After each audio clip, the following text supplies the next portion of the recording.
Я много ездила, я была в разных странах, вот, в общем-то, в Европе, в Турции.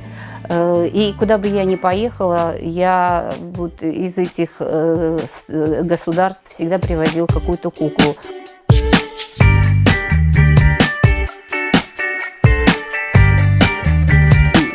Есть знакомый, он спортсмен, велосипедист, и он был на соревнованиях в Колумбии, он мне привез вот эту колумбийку, будучи в Мексике, он привез мне куклу из Мексики, Ну вот эта кукла очень далекий путь проделала.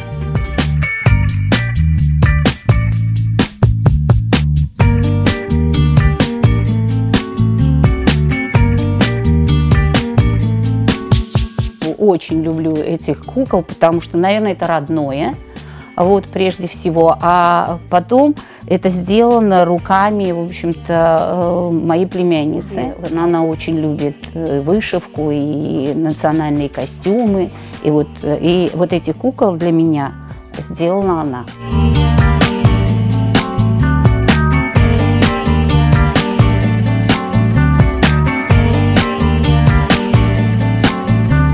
Я детям, устраиваю выставки, кукол в национальных костюмах. И детям очень это нравится, они с таким интересом разглядывают каждую куклу, интересуются, почему этот костюм именно такой, а почему головной убор у того или иного народа отличается друг от друга. Мы это все на уроках разбираем.